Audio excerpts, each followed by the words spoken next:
नमस्कार,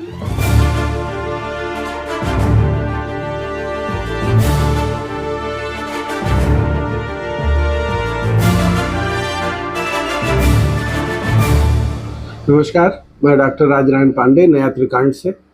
राहुल गांधी को मानहानि के मामले में राहत मिलती नहीं दिख रही है और वह स्वयं को भी किसी भी प्रकार से माफ़ी मांगने के लिए भी उत्सुक भी नहीं दिख रहे हैं। कांग्रेस की यह एक लंबी परंपरा भी रही है और वह उसी का निर्वहन भी कर रहे हैं।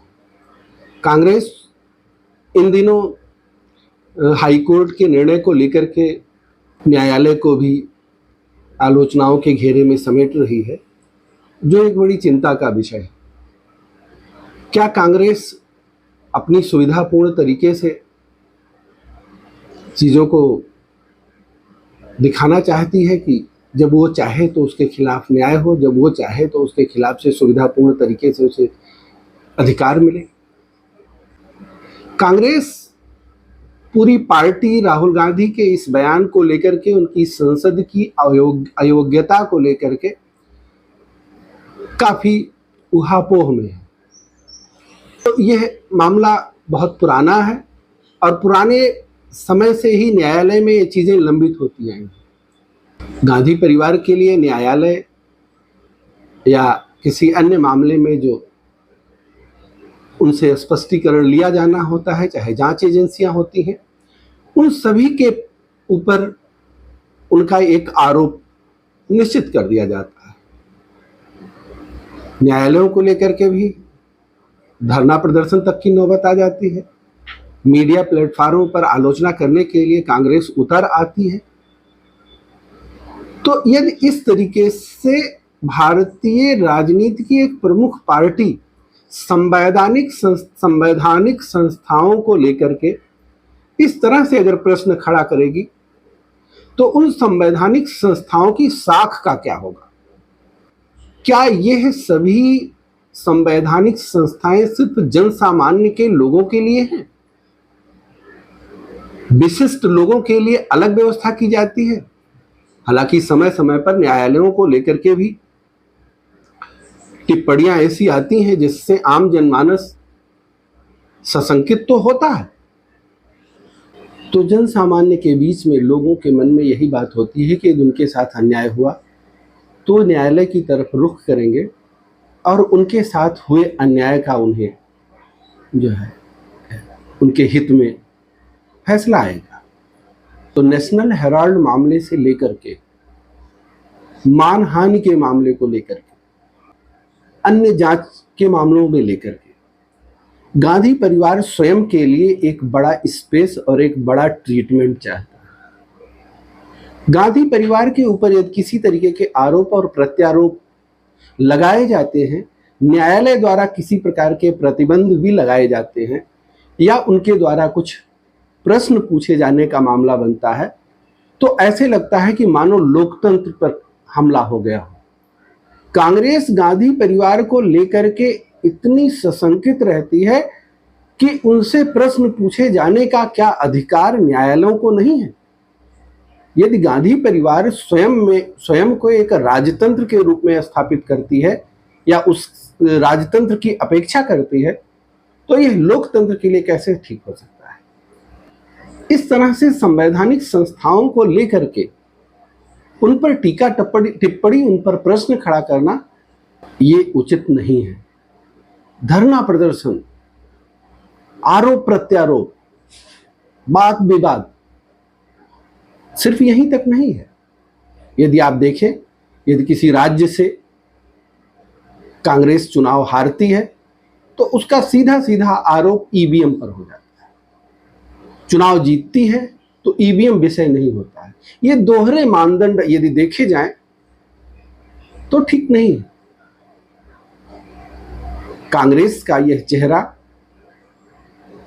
अब छुप नहीं पाएगा, क्योंकि धीरे धीरे जन माध्यमों में लोगों की पहुंच बढ़ रही है।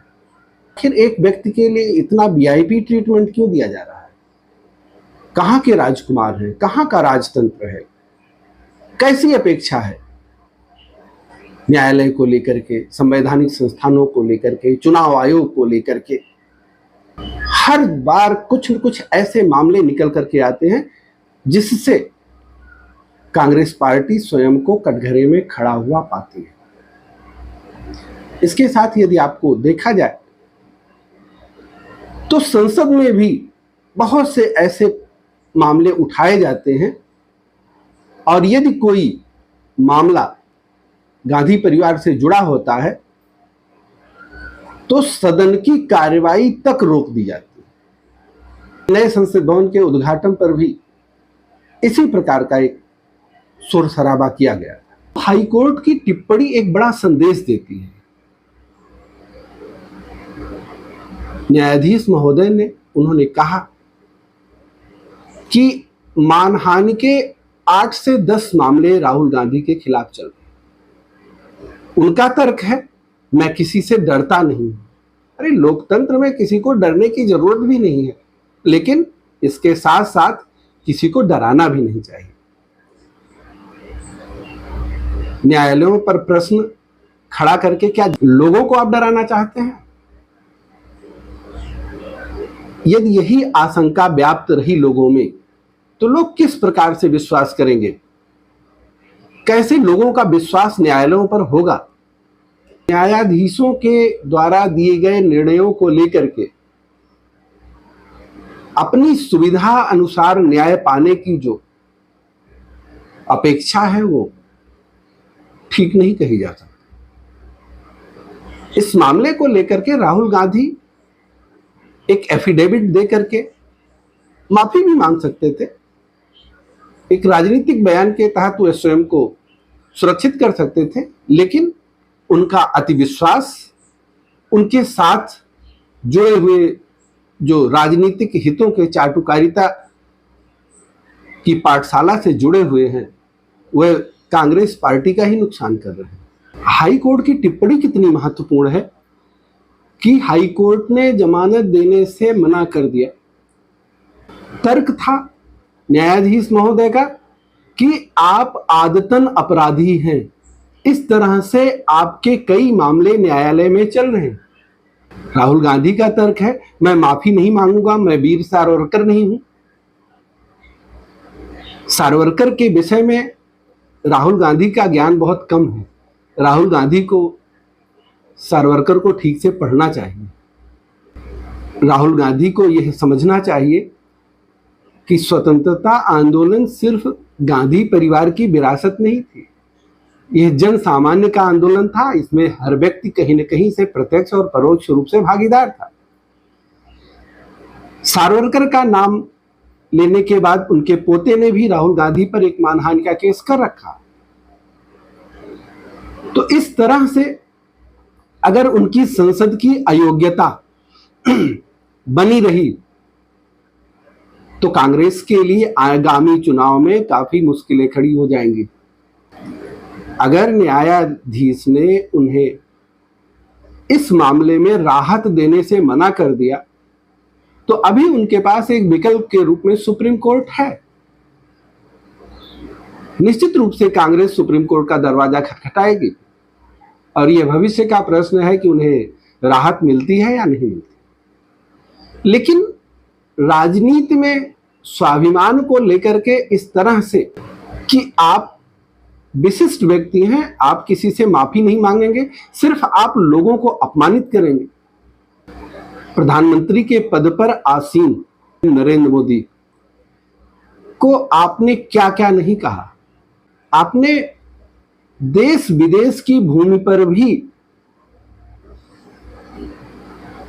उनके नाम को कलंकित करने में कोई कसर नहीं छोड़ी।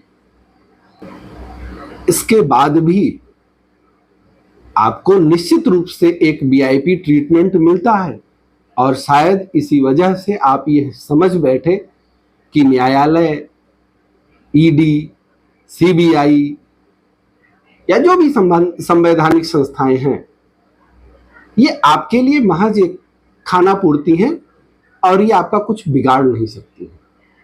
इस भ्रम से अगर कांग्रेस जल्दी बाहर निकलती तो बेहतर होता। चुनावी जुमलेबाजी अलग है, पत्थर मारकर भागना अलग है, लेकिन कानूनी दांवपेच में उलझ जाना किसी भी पार्टी के लिए एक बड़ी चुनौती है। और ऐसी स्थिति में लोकतंत्र की दुहाई देकर अपने द्वारा किए गए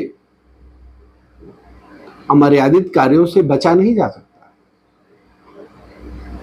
लोकतंत्र को खतरा दिखा करके इस प्रकार से आप कुछ नहीं कह सकते। कांग्रेस खतरे में है या लोकतंत्र खतरे में है, इस पर कांग्रेस को विचार करना होगा। हाई कोर्ट की राहुल गांधी पर मानहानि की टिप्पणी बड़ा संदेश देती है। सार्वजनिक जीवन में रहते हुए व्यक्ति को किसी भी व्यक्ति के ऊपर अमर्यादित लांछन लगाने से बचना हो, और बचना चाहिए। हाई कोर्ट की यह सीख अन्य राजनीतिक दलों के लिए भी है, जो चुनावी मंच से चलकर लोगों के बीच में पहुंचती है। ऐसी अमर्यादित टिप्पणी से सभी को बचना होगा।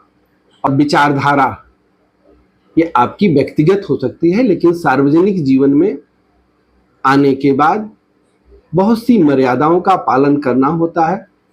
और भारतीय राजनीति में उन मर्यादाओं की सीमा रेखा को पार करने की एक प्रवृत्ति सी जो पनप रही है, हाई कोर्ट के द्वारा की गई यह टिप्पणी उन सभी के लिए एक सीमा रेखा के रूप में है, और सभी को उससे कुछ न कुछ सीखना होगा। नहीं तो भविष्य में ऐसे बहुत से मामले होंगे जिसके लिए लोगों के ऊपर कानूनी कार्यवाही की जा सकती है। धन्यवाद।